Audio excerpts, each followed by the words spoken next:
A visita da verdade. Este é o título da nossa reflexão.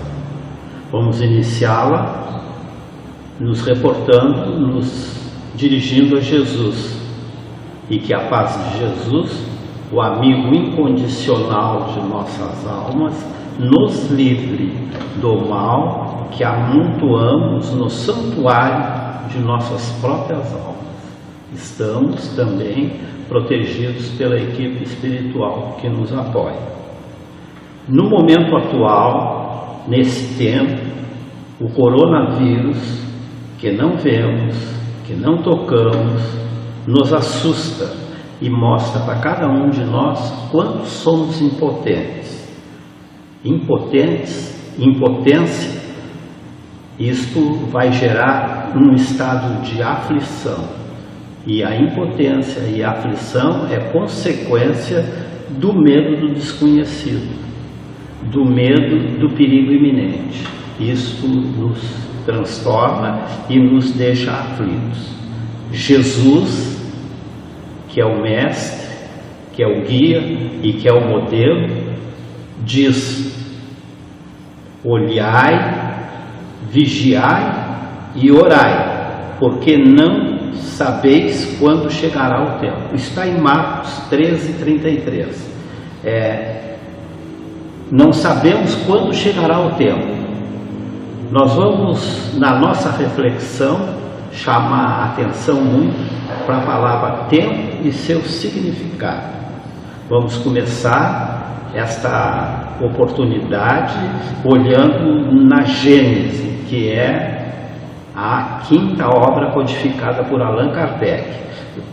No capítulo 18, que tem por título Os Tempos São Chegados, tem duas partes. Na primeira parte traz sinais dos tempos e depois a geração nova. Nesses sinais do tempo, na primeira parte do capítulo 18 da Gênese, lá no item 5, tem, num determinado momento, a seguinte exposição: a humanidade cumpriu até este dia incontáveis progressos na área intelectual, progressos em relação às artes, às ciências e ao bem-estar material. Lá neste item tem mais adiante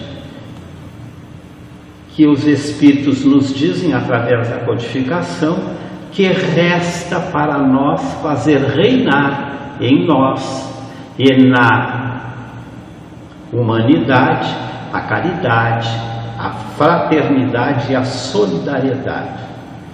E também conclui esse item 5 que a caridade, a fraternidade e a solidariedade são a elevação dos sentimentos, destruindo o egoísmo e o orgulho. Nós sabemos que o orgulho está plasmado em o Evangelho segundo o Espiritismo, é a grande chaga da humanidade e que nos atrapalha. O nosso orgulho nos leva a nos julgarmos diferentes do que realmente somos, e nos julgamos diferentes porque não temos o conhecimento de como somos. Depois vamos ao item 8 dos sinais do tempo na Gênese. Lá num determinado momento Kardec codifica o seguinte: tudo se encadeia. Ora, se tudo se encadeia, significa que qualquer fato está encadeado com qualquer fato consequentemente vindo depois. É como se fosse uma corrente, todos os elos estão ligados. Nós vamos agora buscar reflexões no livro No Mundo Maior. Este livro faz parte da coleção espiritual trazida por André Luiz e codificada por Chico Xavier. No capítulo 3º deste livro, No Mundo Maior, o assistente Calderaro, acompanhado de André Luiz, ele vai falar sobre a casa mental. E ele nos traz, entre tantas coisas, primeiro, Calderaro diz, respondendo a André Luiz, que não dispõe de muito tempo e deve-se trabalhar nas boas obras. Nós vamos inserir aqui, vamos acrescentar a essa fala do Calderaro, que as boas obras seriam com certeza a prática da caridade, a prática da fraternidade e a prática da solidariedade. Depois, num outro momento, Calderaro dando a explicação a André Luiz, ele vai falar do cérebro, e ele vai comparar o cérebro a um castelo de 3 andares. Nesse castelo, ele vai dizer que no primeiro andar está o subconsciente, no segundo andar está o consciente e no terceiro andar está o superconsciente.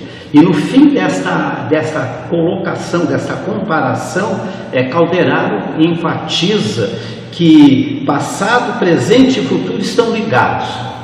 Ora, se passado, presente e futuro estão ligados, e como tudo se encadeia, é absolutamente certo, nós podemos dizer que passado, presente e futuro, apesar de serem tempos diferentes, podem, por estar ligados, serem ao mesmo tempo.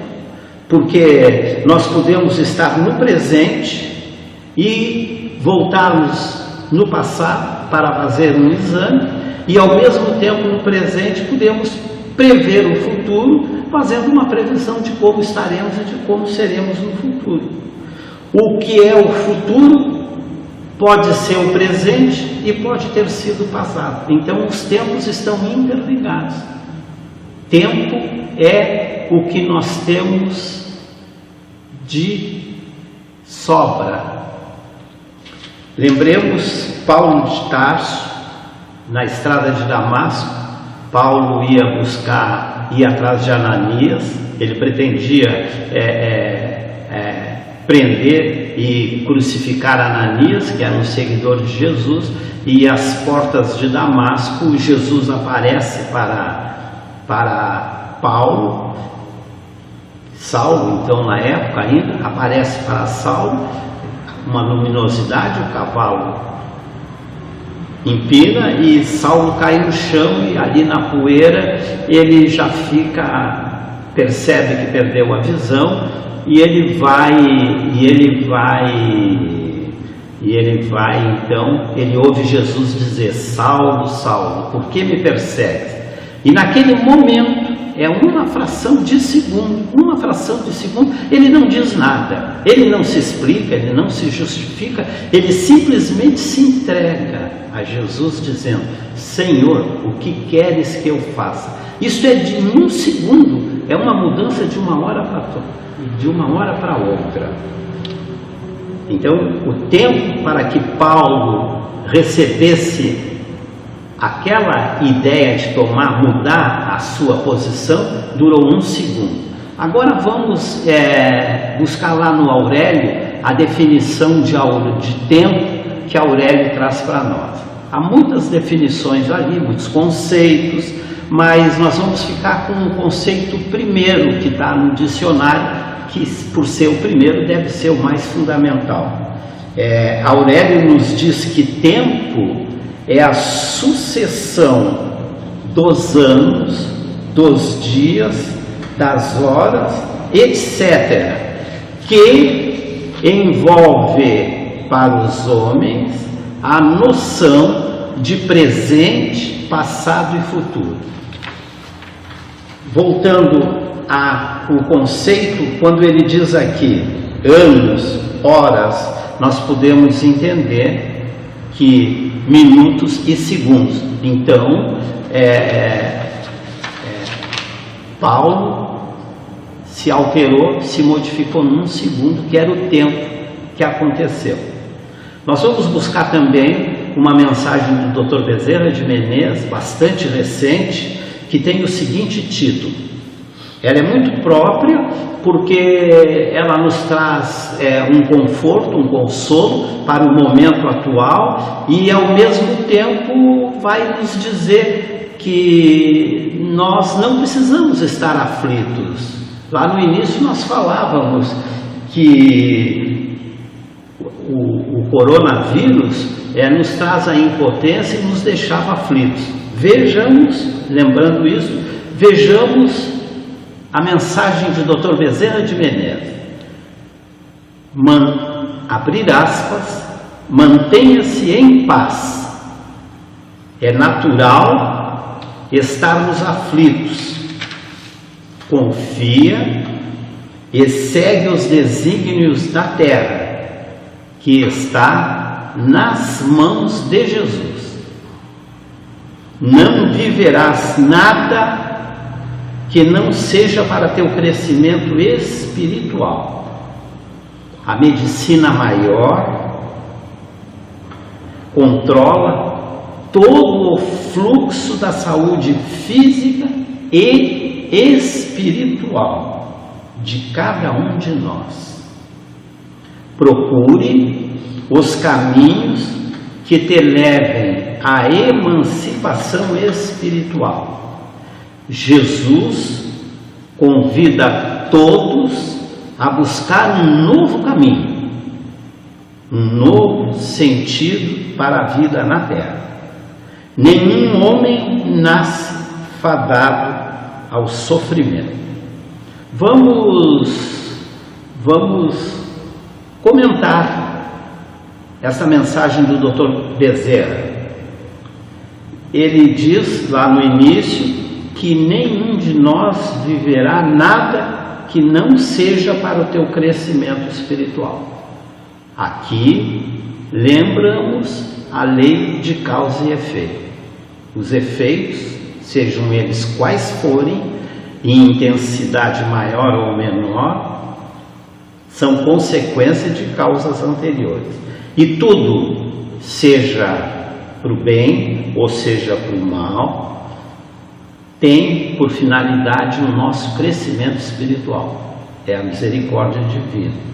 Ele vai falar que a medicina maior, e a medicina maior é a medicina de Jesus, que é a medicina do amor, ela controla todo o fluxo da saúde física e da saúde espiritual. Então, é um tempo, também o tempo novamente. Mais adiante, o Dr. Bezerra diz que Jesus convida todos, e estamos incluídos nesse todos, para buscar um novo caminho, um novo sentido para a vida na Terra. Nesse momento nós vamos lembrar a pergunta 132 do Livro dos Espíritos, e me permitam, eu estou buscando me aprofundar muito nessa pergunta e as suas consequências, onde diz lá na resposta dos benfeitores que as encarnações são impostas para que haja o nosso progresso espiritual e moral. Então, aqui, Dr. Bezerra falou que estamos na Terra para buscar um novo sentido, que é evoluirmos, passando através das provas ou expiações, de mundo de provas e expiações para um mundo de regeneração. E depois o Dr. Bezerra de Menezes vai concluir a sua mensagem dizendo que nenhum homem nasce fadado ao sofrimento. Ora, essa fala do Dr. Bezerra de Menezes nos leva diretamente a uma outra fala de Jesus, quando Jesus diz para nós que eu sou o caminho, a verdade e a vida. Isso está em João, no Evangelho de João, no capítulo 14, versículo número 6. Então, Jesus nos diz: eu sou o caminho, a verdade e a vida. E ele complementa dizendo que ninguém vem ao Pai senão por mim. Então Jesus nos diz que ele é o modelo, que ele é o guia, que ele é o exemplo a ser seguido. Cabe a nós, pelo nosso raciocínio, compreendermos, aceitarmos ou não. No mesmo capítulo 14 do Evangelho de João, só que agora no versículo 27, Jesus diz para nós: deixo-vos a paz, a minha paz vos dou. Eu não vos dou a paz como o mundo a dá. Então Jesus, que Ele nos dá paz, e se nós formos no socorrer do Aurélio, lá tem uma ideia, um conceito de que só estaremos em paz quando tivermos cumprido o nosso dever. Há deveres de todos os tipos. Vamos ficar com o dever material, que se engloba família, estudo, evolução, e o dever moral. Então, quando nós estivermos com a nossa consciência tranquila, porque estamos cumprindo ou tentando, nos esforçando para cumprir os nossos deveres, nós teremos a paz. A paz nessa circunstância será uma paz relativa, e à medida que nos afirmarmos nesta busca de termos os deveres cumpridos, sejam eles quais forem, nós estaremos em paz. Essa é a paz que Jesus nos deixa. Nós queremos falar sobre uma parábola de um eremita. Eu vou ler essa parábola para nós. Uma pessoa escalou uma montanha e quando chegou no topo, encontrou um eremita em posição de meditação. Esta pessoa então olha ao redor, não percebe mais nada e se dirige ao eremita. O que você está fazendo no meio de tanta solidão? O eremita olha para ele e lhe responde: tenho muito trabalho a fazer, estou trabalhando. A pessoa vai lhe dizer: e como você pode ter tanto trabalho? Após olhar para um lado, ele afirma: eu não vejo nada por aqui que possa exigir trabalho. Então o eremita lhe diz: o meu trabalho é treinar 2 falcões e 2 águias, tranquilizar 2 coelhos, disciplinar uma cobra, motivar um burro e domar um leão. E a pessoa olha novamente para o lado, não encontra nenhum daqueles animais, afinal não era um zoológico, e diz: e aonde estão esses animais que eu não os vejo por aqui? Como é que o senhor vai treiná-los se eles não estão aqui?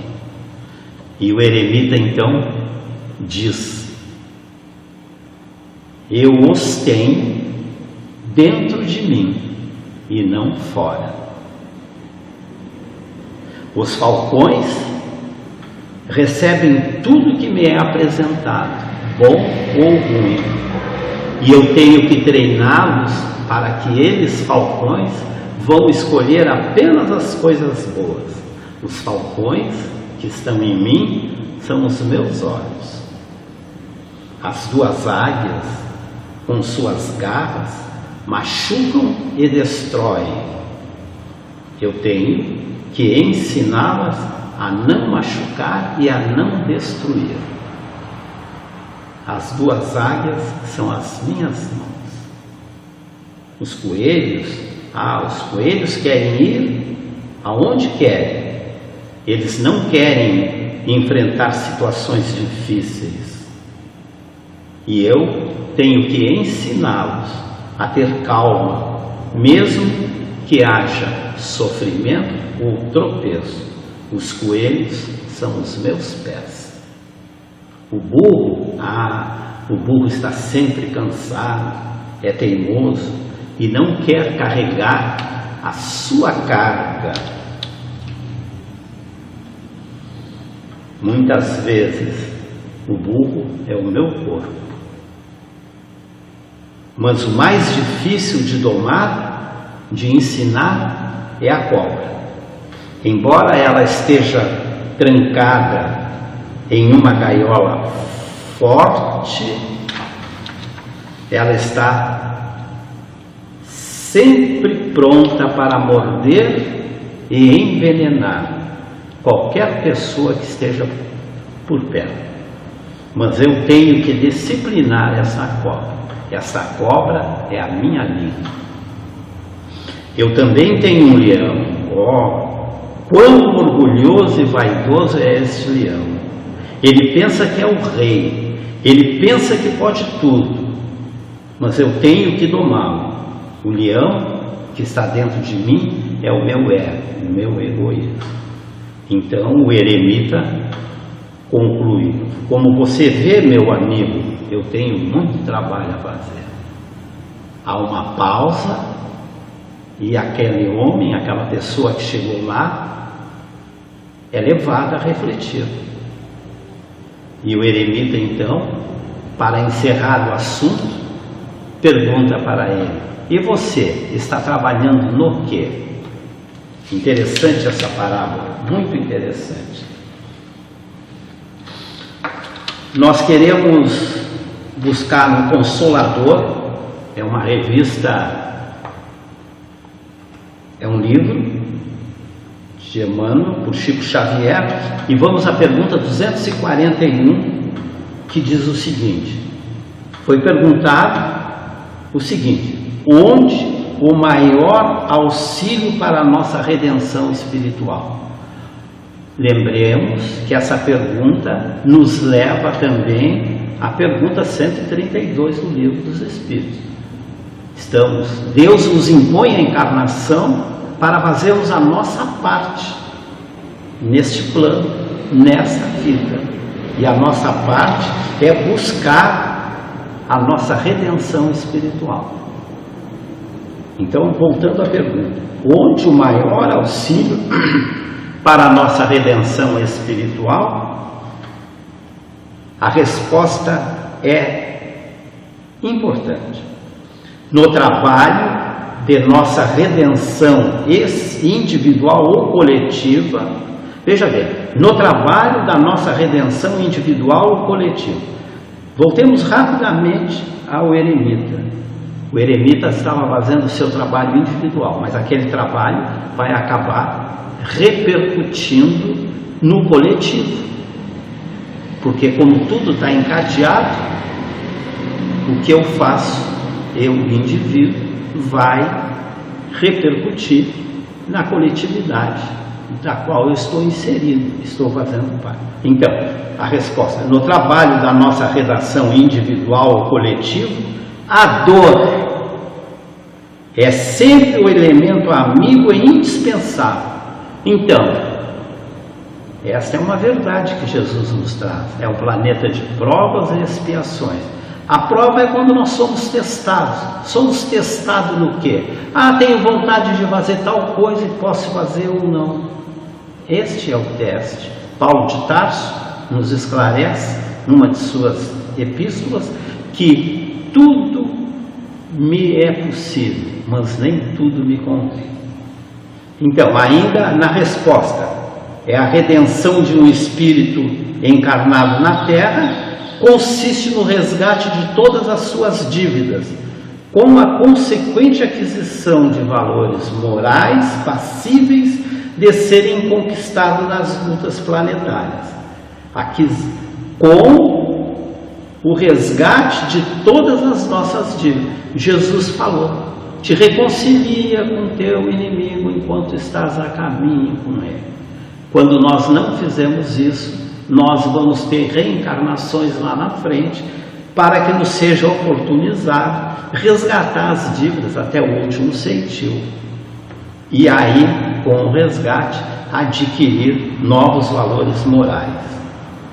É a situação essa que eleva a personalidade espiritual a novos e mais sublimes horizontes na vida do infinito. Novamente, nessa resposta está embutido o tempo, o conceito de tempo que nós sabemos. Vamos agora, na nossa conclusão, trabalhar a parábola do eremita. O eremita, e num exercício de imaginação, talvez um pouco ousadamente, mas é permissível, o eremita, ou nós conhecemos o nosso passado. Esse conhecimento do nosso passado, ele é tão mais acentuado quanto maior é a nossa consciência do nosso passado. O eremita, conhecendo o passado, está trabalhando o presente. Nós estamos trabalhando o presente. Mas que nós possamos trabalhar o presente, nós precisamos saber que nós temos aquele jardim zoológico em nós, conforme se diz ali na parábola. Sabendo que temos aquele zoológico e que temos que domar aqueles animais todos, que são os nossos instintos, nós estaremos nos modificando, estaremos deixando de ser o homem velho para ser o novo homem, e assim estaremos chegando no futuro como novo homem. Estaremos na superconsciência, aquela que o Calderaro fala lá quando explica a casa mental no livro O Mundo Maior. A verdade, então, já não será vista, não será dito, não será uma visita que chega e vai. Nesse ponto, a verdade vai começar já a se instalar, a se estabelecer em nós. Que a paz de Jesus nos ilumine e nos permita dedicarmos um tempo para refletirmos sobre a exposição de hoje, que tem por ideia básica a visita da verdade.